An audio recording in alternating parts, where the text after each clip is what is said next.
का। जी हाँ। अच्छा, चिराग पासवान जी का 10 साल कार्यकाल रहा यहाँ का, और फिर वो चल गए हाजीपुर। क्या कुछ लगता है इस बार लोकसभा में किनको देख रहे हैं छवि सांसद के रूप में जम्मू को? गठबंधन या महागठबंधन? ऐसे तो मैं तो महागठबंधन के सपोर्ट में हूँ। अच्छा, महागठबंधन। हाँ। क्या, क्यों?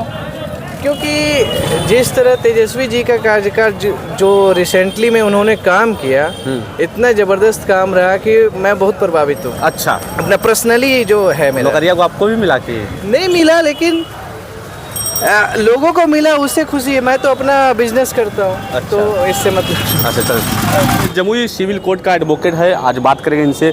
जम्मू में 10 साल चिराग पासवान जी का कार्यकाल रहा, उन्होंने 10 साल के कार्यकाल में उनका क्या क्या विकास रहा, और जब विकास किए तो फिर हाजीपुर के होंगे। वकील साहब, पहला अपना परिचय दे दीजिए। गौरी शंकर कुमार। हाँ जी। अधिवक्ता सिविल कोर्ट जमुई जी। जहाँ तक चिराग पासवान का 2 टर्म यहाँ तक मैंने यहाँ लोकसभा का सदस्य रहने की बात है, तो निश्चित तौर पर उन्होंने बहुत एनडीए के साथ रह के इन्होंने जमुई लोकसभा में बहुत सा विकास का कार्य किया है। संयोग है उनका सीट है वहाँ, उन्हें एनडीए का ही उम्मीदवार होगा। वो चले गए हैं, उनको यहाँ रहना चाहिए था, लेकिन खैर वो हाजीपुर से खड़ा हो रहे हैं। लेकिन काम तो यहाँ किए हैं, बहुत सारी योजना। जब विकास किए तो फिर हाजीपुर क्यों गए? हाजीपुर उनका अब अपना राय है। हाजीपुर गए हैं। अच्छा, आप चिराग पासवान के चाहता है या मोदी जी के? ना हम मोदी जी के हैं। अच्छा, मोदी जी के, एनडीए का। अच्छा, एनडीए से जो आते हैं आप उनको उनके समर्थन? साथ समर्थन हम लोग करें। समर्थन। हाँ। अच्छा, वकील साहब, आप हमसे तो आप डेली जज से बहस करते होंगे। हाँ। आज हमसे कर लीजिए थोड़ा सा। मोदी जी का विकास बता दीजिए जो गरीबों का लाभ मिला हो, 5 को। एक से एक लाभ है मोदी तनी जी वो का। बोल लीजिए सर। उज्ज्वला, आज महिलाओं को उज्ज्वला योजना मिला है जी। 80 करोड़ लोगों को मुफ्त अनाज मिल रहा है जी।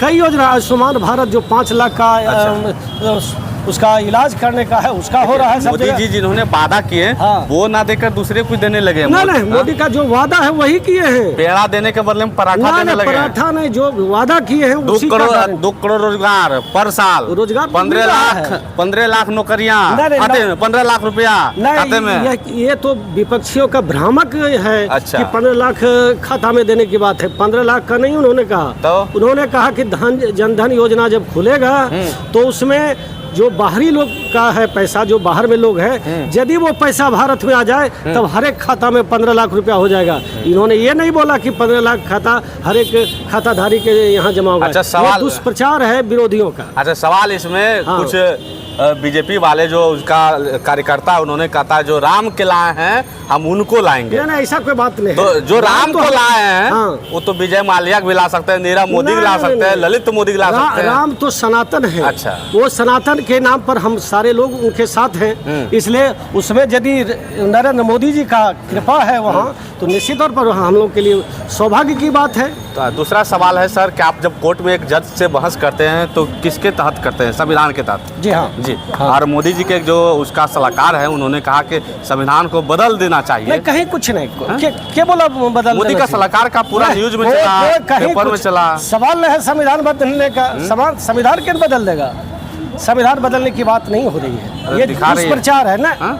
कभी कोई नहीं बोल सकता है। संविधान का हम संरक्षक हैं, संविधान को हम सुरक्षा देंगे और गरीबों के लिए हम काम कर रहे हैं। दूसरा नंबर में एक सवाल है कि हाईकोर्ट ने आरबीआई से एक डाटा मांगा था कि चुनाव में जो फंडिंग होता है रुपया, वो कौन कौन लोग उनका नाम जाहिर करे। हाँ, तो उसमें नाम आया है, सुनिए। हाँ। कि जो भारत के सबसे बड़ी बीफ कंपनी है जो गाय को मांस को काट कर बेचते हैं, उन्होंने 1,500 करोड़ रुपया जो है 1,500 करोड़ रुपया मोदी जी को फंडिंग की है। ये तो फंडिंग ठीक है। हाँ। मोदी जी को जब गौ माता कहते हैं फिर गौ माता के कत्ल कर खाने वाला क्यों देते हैं? ये नहीं, गौ माता के लोग नहीं दिए हैं। जो भी दिए हैं वो सारे दलों को दिए हैं। आज कांग्रेस से पूछिए, कांग्रेस जो आरोप लगा रही है कि भाजपा के ऊपर, ये कांग्रेस वाले से पूछिए कि कांग्रेस क्यों चंदा दिया है। सुनिए, कांग्रेस वाले आरोप नहीं लगा रहे हैं। तृणमूल कांग्रेस के देखिए, तृणमूल वाला नहीं लगा रहे हैं। बड़े बड़े न्यूज चैनल में, बड़े बड़े अखबार में जब आरबीआई के डाटा मान लीजिए गठबंधन कांग्रेस ले लिया, भाजपा ले लिया, सभी पार्टियों का देखिए फंडिंग किया।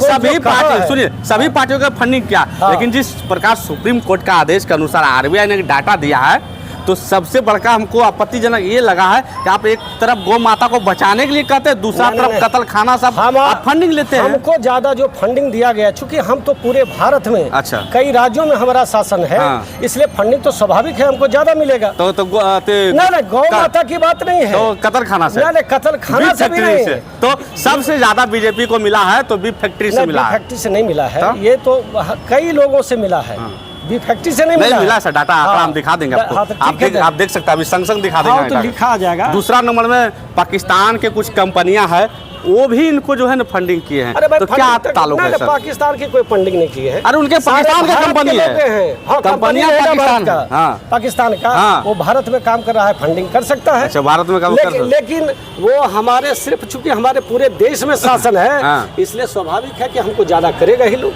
फंडिंग। अब विपक्ष ये भी सवाल उठा रहे हैं कि जब मोदी जी के पैनी नज़र है तो एक नज़र पुलवामा पर भी होना चाहिए, क्यों ना अभी तक जांच हुए है? जांच तो न्यायालय का काम है, सरकार का काम है, प्रक्रिया उसका चल रहा है, जांच हो रही है। शाहरुख खान के बेटा पर 10 ग्राम जब चरस पकड़ाता वो जांच हो जाता है, और 50 केजी RDX ब्लास्ट हो गया, वो का अभी तक जांच नहीं उसका हुआ। जांच चल रहा है। चल रहा है। हाँ, तो एजेंसी स्वतंत्र एजेंसी है, वो जांच अपना कर रही है। अच्छा, चल रहा उसमें है। मोदी जी क्या करेंगे, सरकार का ही आदेश। देख लीजिए, ऐसे ही वकील होते हैं हमारे जम्मू में जो एक अपराधियों की भी बचा लेते नहीं नहीं वकील साहब? अपराधी, हाँ अपराधी, वो तो हमारा एडवोकेसी एक्ट है ना?